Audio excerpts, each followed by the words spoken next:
Picture this. You have a brilliant idea, but when you try to explain it, the words just don't land.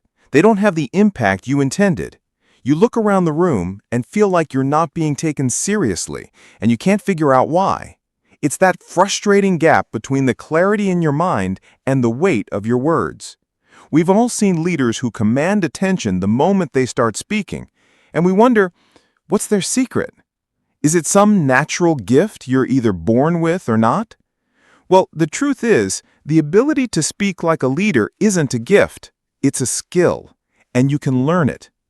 In this video, we're breaking down the most powerful lessons from the audiobook, How to Talk Like a Leader.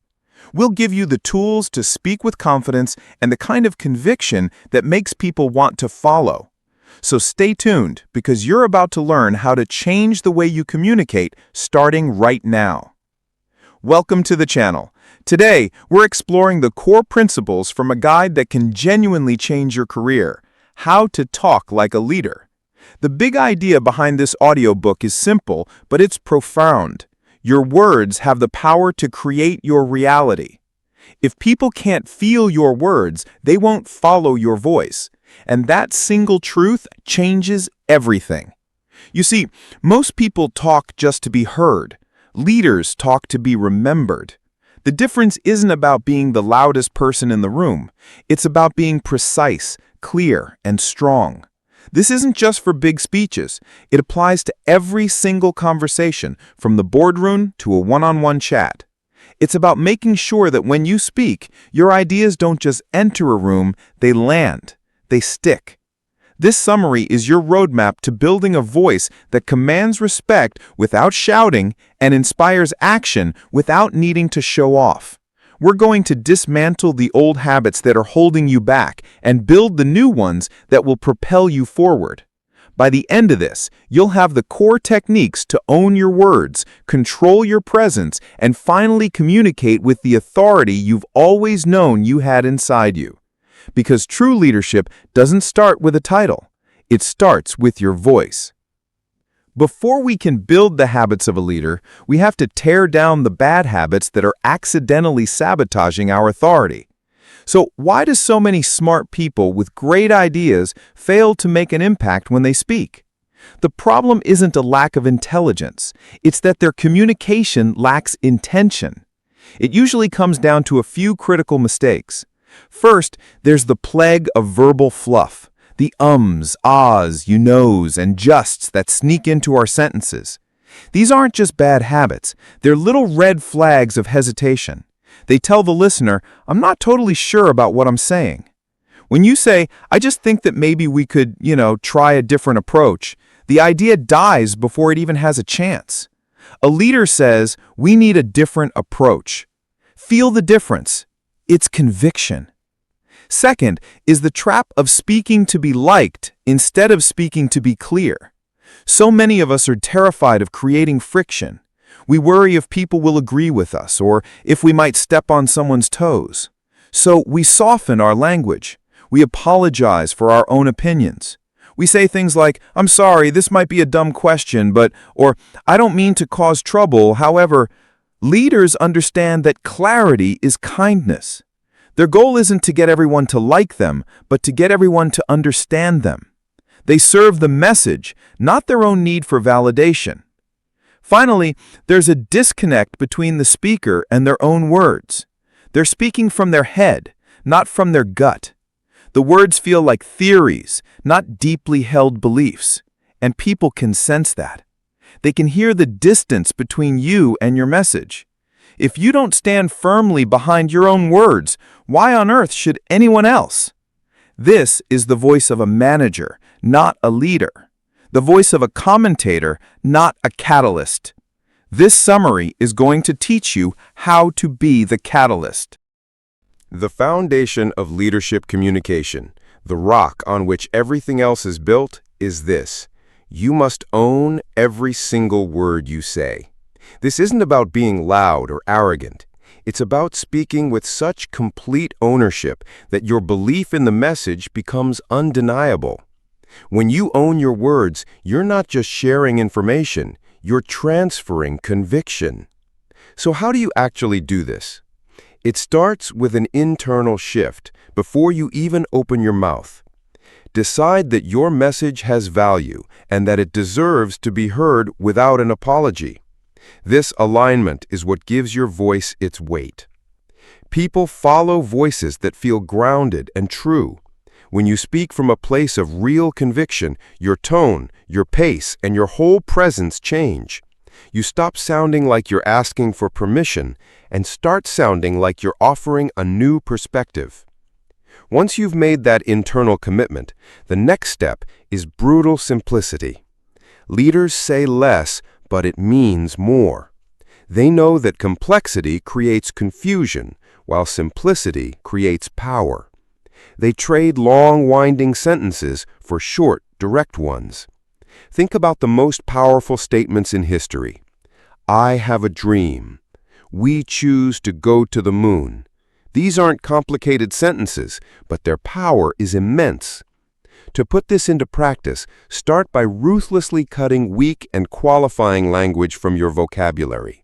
Words like maybe, I think, sort of, and kind of are power drains. Instead of, I think this might be a good solution, say, this is the solution. Instead of, we could sort of try to implement this next quarter, say, we will implement this next quarter. This isn't about being rigid, it's about giving your ideas the confidence they deserve. If you need to express uncertainty, do it with strength. The data is inconclusive. Our next step is to gather more. That is a confident plan of action. Your words are your currency. If you devalue them with fluff, your influence goes bankrupt. But if you back every word with conviction and clarity, you'll build a reserve of trust that no one can ignore.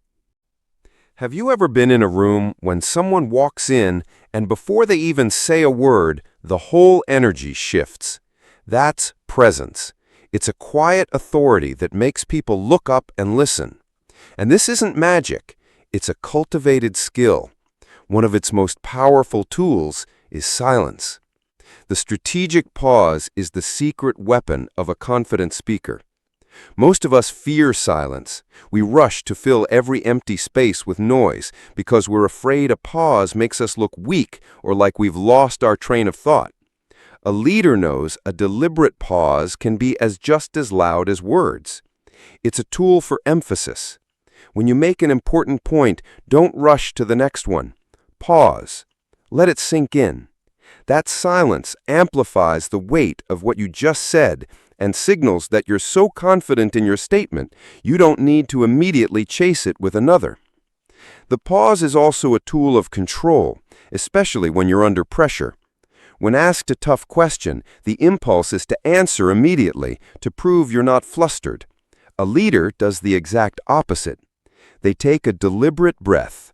They pause for a beat or two. This tiny gap gives them time to think, calms their nerves, and projects an image of total composure. The person who is comfortable with silence is the person in control. The other half of presence is your vocal tone and pace. A leader's voice is usually calm and measured. They don't speak from their throat, which sounds thin, but from their diaphragm, their gut. This creates a richer, more grounded tone that naturally commands authority. You can practice this by putting a hand on your stomach and making sure you feel it move as you speak. And please, avoid uptalk, that habit of ending your statements with a rising inflection that makes them sound like questions. Uptalk screams, "Do you agree with me?" A leader makes statements. Their vocal tone is firm and falls slightly at the end of a sentence, which signals confidence. Record yourself speaking. Listen for uptalk, for a rushed pace, or a nervous tone. Then practice speaking more slowly than feels natural. Your voice is an instrument. When you learn to control its pitch, pace, and power, you can orchestrate the feeling in any room. In a world obsessed with broadcasting our own thoughts, the most underrated leadership skill is being quiet. A leader's power is often measured not by how well they speak, but by how deeply they listen. This is a crucial shift in thinking. Listening isn't a passive break while you wait for your turn to talk. It's an active strategy for connection and influence. Many of us listen with the intent to reply. We're already forming our counterargument while the other person is still talking. A leader listens with the intent to understand. They give their full presence to the speaker, making that person feel truly heard and valued. This kind of deep listening is a superpower. It builds trust that no grand speech ever could. When people know you are truly listening to them, they become far more willing to listen to you. So, how do you practice this? First, you have to silence that inner voice in your head. Make a conscious choice to focus only on the speaker. Resist the urge to interrupt. When they're done, don't immediately jump in. Instead, use a clarifying question. Say something like, "Let me make sure I'm understanding this. What you're saying is, this proves you were listening and that you care enough to get it right." Another key technique is to listen for what's not being said. Leaders are tuned in to the emotions behind the words. Is a team member saying, "I'm fine," but their body language is screaming frustration? Is a client agreeing but with a hesitant tone that hints at bigger concerns? A leader notices these things. They might gently say, "I hear you say you're on board, but I'm sensing some hesitation. I'd love to hear what's on your mind." This ability to read the unspoken emotional landscape is what separates a manager from a true leader. Ultimately, empathy is the engine here. When you can genuinely understand another person's perspective, even if you don't agree with it, you build a bridge of respect. This is what turns compliance into commitment. People will work for a paycheck, but they'll go above and beyond for a leader who they believe actually listens to them. Every word a leader speaks should serve a purpose. Whether you're inspiring a team, giving tough feedback, or outlining a vision, your communication has to be intentional. This means you know exactly what you want to achieve with your words before you even say. One of the most powerful forms of purposeful communication is storytelling. Facts and figures talk to our logic, but stories talk to our soul. A leader uses stories to make a message stick. Instead of just presenting a new sales target, a leader tells the story of what hitting that target will mean for the company, for the team, and for their customers. They paint a vivid picture of the future. People forget statistics, but they remember stories. The other side of this is handling difficult conversations with grace and strength. Most people run from these talks. A leader understands that avoiding them only breeds resentment and erodes trust. Their job is to run toward the conflict, but to do so with purpose. The first rule of a tough conversation is to stay calm. Your goal isn't to win an argument, it's to reach a clear outcome. Before you start, define your objective. Then deliver the message directly and compassionately. Don't soften it so much that it becomes confusing. Instead of, "Your performance has been a little shaky lately," a leader might say, "Your last 3 projects missed their deadlines. Let's talk about what's happening and create a plan to get you back on track." The message is direct, but the focus is supportive and forward-looking. It addresses the problem without attacking the person. During the talk, stick to the facts. Avoid accusatory "you" statements. "You always do this." And use "I" statements based on what you've observed. "I've noticed that."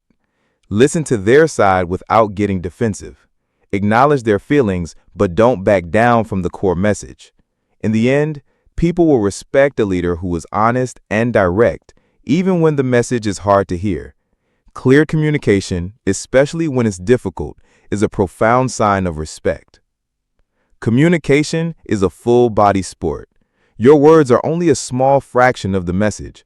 The vast majority is conveyed through your nonverbal cues, your posture, your eye contact, your gestures.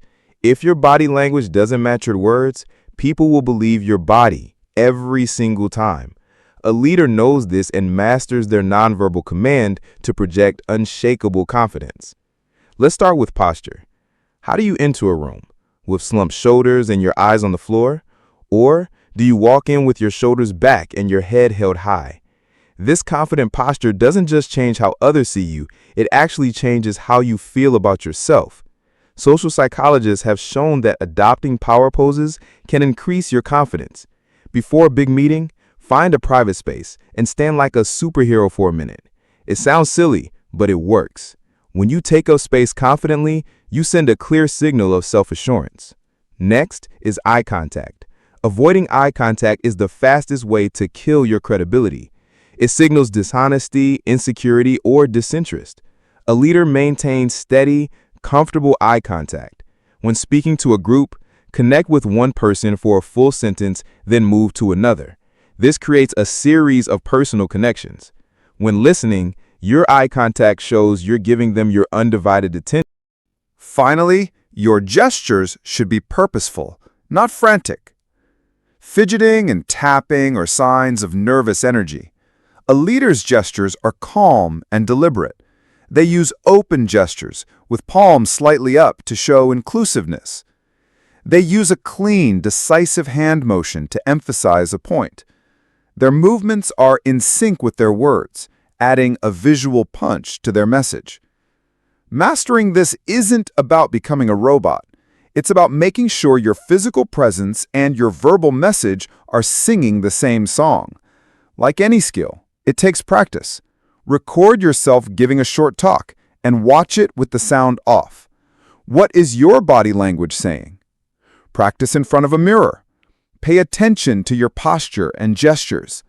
When your words, your tone, and your presence all speak the language of confident leadership, you become unstoppable.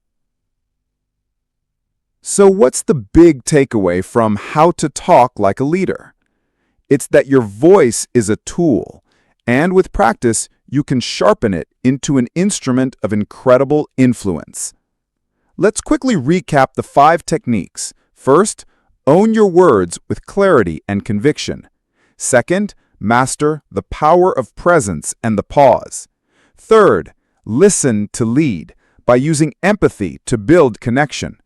Fourth, speak with intent and purpose, using stories to inspire and grace to handle conflict. And fifth, master your nonverbal command, making sure your body language reinforces your message. Now, mastering these skills doesn't happen overnight, but it can start today. Here's my challenge to you. Pick just one technique from this summary that really resonated with you, and commit to practicing it this week. Which technique will you practice first? Let us know in the comments below. Sharing your goal is the first step to making it real. And if you found this summary helpful, please like this video and subscribe for more deep dives into the world's best books. Also, I'd love to know who is a leader you admire for their communication style. Share their name in the comments. Let's all learn from each other. Thanks for watching. Now go lead with your voice.